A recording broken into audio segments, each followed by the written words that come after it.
Benvenuto in Esercitati con l'italiano attraverso le storie. Sei pronto per esercitarti e diventare più fluente? Iniziamo. C'era una volta un pescatore che viveva con sua moglie in una porcilaia vicino al mare. Il pescatore passava tutto il giorno a pescare. Un giorno, mentre era seduto sulla riva con la sua canna da pesca, osservando le onde scintillanti e aspettando una mangiata, all'improvviso il suo galleggiante fu tirato giù nell'acqua. Quando lo tirò su, catturò un grosso pesce. Ma il pesce disse: «Per favore, lasciami andare. Non sono un vero pesce. Sono un principe sotto incantesimo. Rimettimi in acqua e sarò libero». Il pescatore rispose: «Oh dai, non voglio avere a che fare con un pesce che parla. Nuota via quando vuoi». Così rimise il pesce in acqua, e questo nuotò via in fretta, lasciando una lunga scia di sangue sulle onde. Quando il pescatore tornò a casa dalla moglie nella porcilaia, le raccontò di aver catturato un grosso pesce che affermava di essere un principe incantato. Spiegò come lo avesse lasciato andare quando parlò. «Non gli hai chiesto niente?» chiese sua moglie. «Viviamo così poveramente in questa sporca porcilaia. Torna indietro e di al pesce che vogliamo una bella casetta». Il pescatore non voleva veramente chiedere niente al pesce, ma tornò alla riva del mare. Quando arrivò, l'acqua sembrava gialla e verde. Si fermò sulla riva e disse: «O uomo del mare, ascolta me. Mia moglie il Sabil vuole il suo volere e mi ha mandato a chiederti un favore».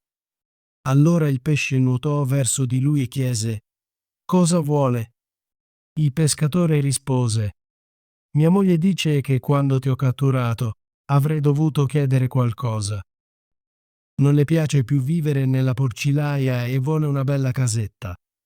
«Torna a casa», disse il pesce. «Lei è già nella casetta». Così l'uomo tornò a casa e trovò sua moglie in piedi davanti alla porta di una deliziosa casetta. «Entra, entra», disse. «Non è molto meglio della sporca porcilaia in cui eravamo». All'interno c'era un soggiorno, una camera da letto e una cucina. Dietro la casetta c'era un piccolo giardino pieno di fiori e frutti, e nel cortile c'erano anatre e galline. «Ah», disse il pescatore, «quanto saremo felici ora». «Cercheremo di esserlo», rispose sua moglie.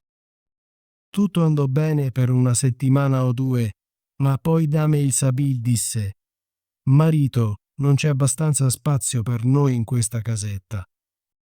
Il cortile e il giardino sono troppo piccoli. Voglio un grande castello di pietra.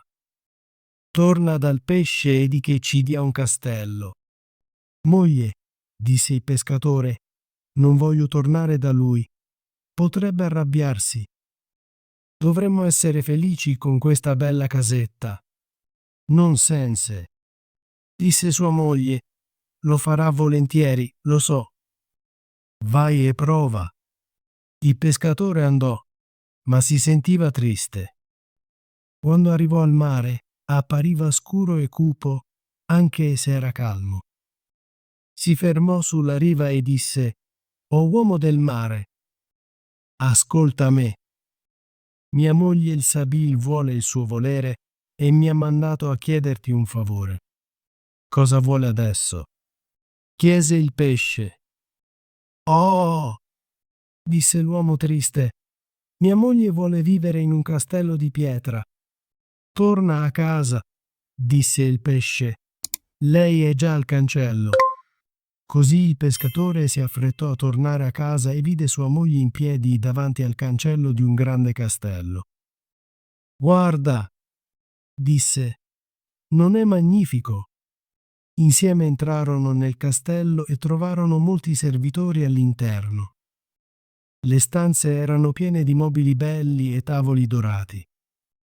Dietro il castello c'era un giardino e tutto intorno un parco pieno di pecore, capre, lepri e cervi. Nel cortile c'erano stalle e fienili. Bene, disse l'uomo, ora saremo felici in questo bellissimo castello per il resto della nostra vita. Forse, disse sua moglie, ma riflettiamo prima di decidere. Quella notte andarono a letto. La mattina seguente, quando Dame il Sabil si svegliò, colpì il pescatore con il gomito e disse: Alzati, marito. Dobbiamo essere i re di tutta la terra. Moglie, perché vogliamo essere re? Non voglio essere re, rispose. Allora lo sarò io, dichiarò. Ma come puoi essere re? Il pesce non può farti re, disse. Marito, smettila di parlare e prova. Sarò re. Il pescatore se ne andò triste perché sua moglie voleva essere re. Questa volta il mare appariva grigio scuro, con onde che si ritiravano e si frangevano mentre lui gridava: O uomo del mare, ascolta me. Mia moglie il Sabil vuole il suo volere e mi ha mandato a chiederti un favore.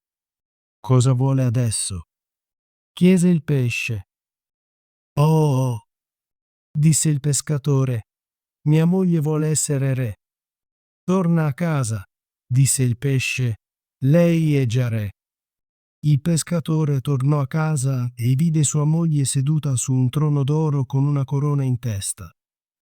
Ai suoi lati c'erano 6 belle fanciulle, ognuna più alta dell'altra.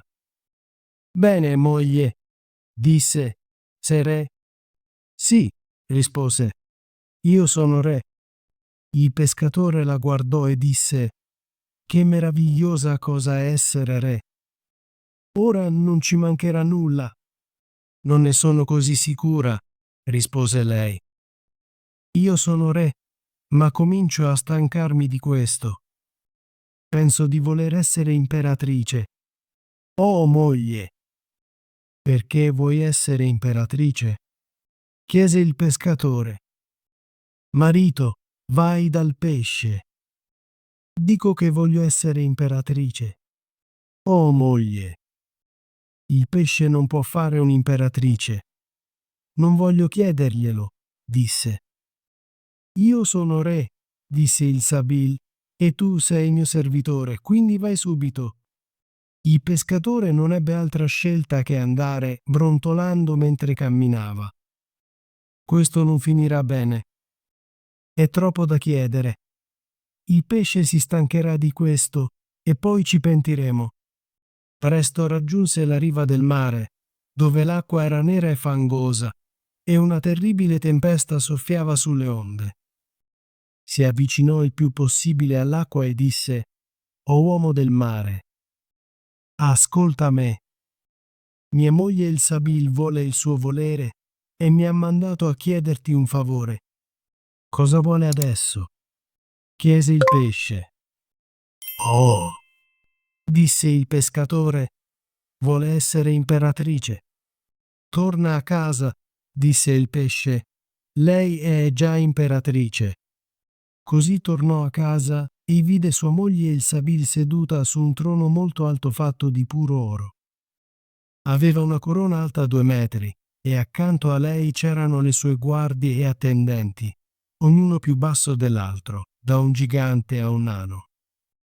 Davanti a lei c'erano principi, duchi e conti. Il pescatore si avvicinò e chiese: Moglie, sei imperatrice? Sì, disse. Io sono imperatrice. Il pescatore la guardò e disse: Che grande cosa è essere imperatrice. Ora dovresti essere soddisfatta, visto che non puoi essere nulla di più grande. Ci penserò, rispose lei. Quella notte andarono a letto, ma Dame il Sabil non riusciva a dormire, pensando a cosa dovesse essere dopo. Finalmente, mentre stava per addormentarsi, arrivò il mattino e il sole sorse. Ah! Pensò mentre si svegliava e vedeva il sole attraverso la finestra. Non posso fermare il sole dal sorgere. Questo la rese molto arrabbiata e svegliò suo marito dicendo: Marito, vai dal pesce e digli che devo essere signora del sole e della luna. Il pescatore, ancora mezzo addormentato, si spaventò così tanto che saltò dal letto. Oh no, moglie. Non puoi essere soddisfatta di essere papà. No, disse. Non posso essere felice mentre il sole e la luna sorgono senza il mio permesso. Vai dal pesce subito. Il pescatore, tremante di paura, si diresse verso la riva. Una terribile tempesta si stava preparando, scuotendo gli alberi e le rocce. Il cielo si fece scuro con le nuvole tempestose e il tuono rimbombava mentre i lampi brillavano. Il mare era pieno di onde enormi che si infrangevano. Il pescatore si avvicinò al bordo dell'acqua e chiamò: «O uomo del mare, ascolta me. Mia moglie il Sabil vuole il suo volere e mi ha mandato a chiederti un favore». «Cosa vuole adesso?» chiese il pesce. «Oh», disse il pescatore, «mia moglie vuole essere signora del sole e della luna». «Torna a casa», disse il pesce, «alla tua porcilaia di nuovo». E così è dove vivono ancora oggi. Ottimo lavoro! Vuoi esercitarti con l'italiano e diventare più fluente? Iscriviti e attiva la campanella delle notifiche per non perderti nessuna delle nostre storie gratuite in italiano. Ci vediamo nel prossimo video.